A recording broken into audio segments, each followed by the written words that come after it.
Blended.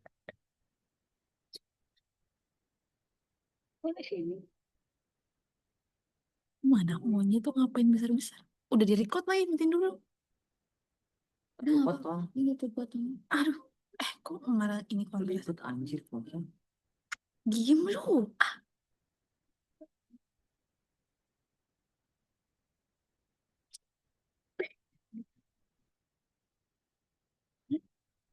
Bentar dulu, gue mikir dulu. Halo Pak, perkenalkan nama saya Maria Teresia Wulandari dengan NIM 8252400160. Di sini saya akan menjelaskan tentang perancangan enterprise arsitektur untuk sistem peminjaman barang menggunakan QR Code. Yang pertama di sini ada latar belakang. Dalam dunia pendidikan dan organisasi non-komersial, sistem peminjaman barang masih banyak dilakukan secara manual. Prosedur ini menggunakan formulir kertas dan pencatatan sederhana, sehingga berisiko menimbulkan keterlambatan, kesalahan input, dan bahkan kehilangan data. Dengan perkembangan teknologi, dibutuhkan inovasi dalam pengolahan aset agar lebih efisien dan akurat. Teknologi QR Code dan perangkat berbasis Android menjadi solusi karena dapat meningkatkan kecepatan, identifikasi, dan fleksibel pengguna.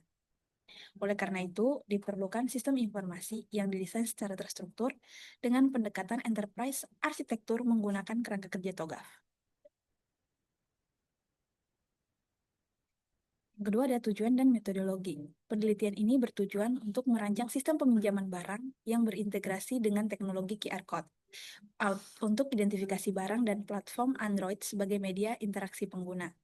Metode yang digunakan adalah enterprise arsitektur dengan menggunakan framework TOGAF. TOGAF membagi sistem ke dalam 4 domain utama, yaitu bisnis, application, data, dan teknologi arsitektur. Model pengembangan sistem yang digunakan adalah model waterfall yang mencakup analisis kebutuhan, perancangan sistem, implementasi, pengujian, dan pemeliharaan.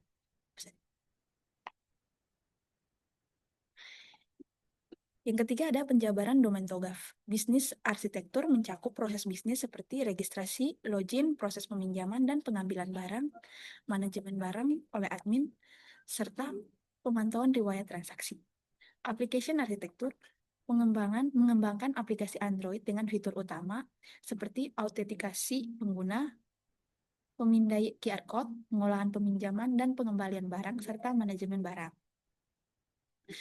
Data arsitektur penyimpanan informasi dalam struktur tabel user, barang, dan transaksi yang semuanya diolah melalui Firebase Real-Time Database.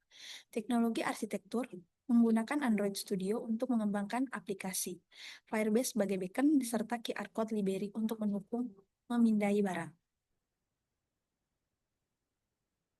Yang keempat ada implementasi diagram IA. Diagram enterprise arsitektur menggambarkan keterhubungan antara domain.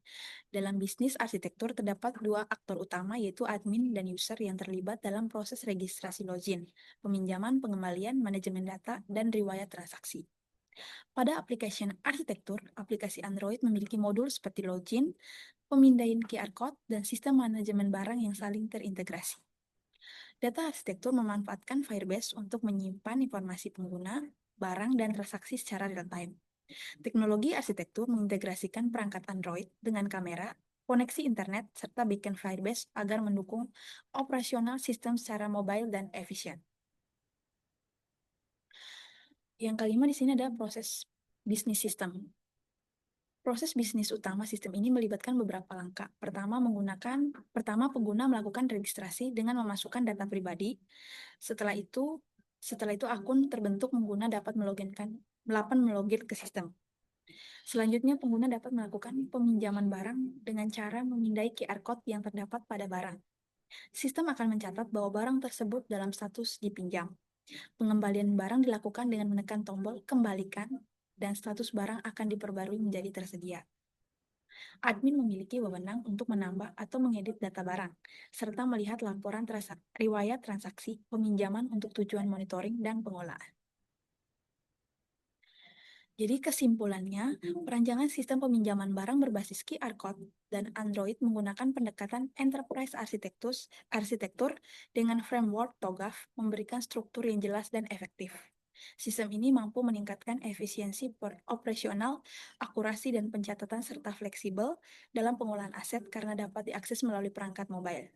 Hasil penelitian menunjukkan bahwa penerapan enterprise arsitektur dapat menyelaraskan antara kebutuhan bisnis dan solusi teknologi, sehingga sangat cocok untuk digunakan di institusi pendidikan maupun organisasi non-komersial. Sekian dan terima kasih. Belum menit itu. Belum potong kocak.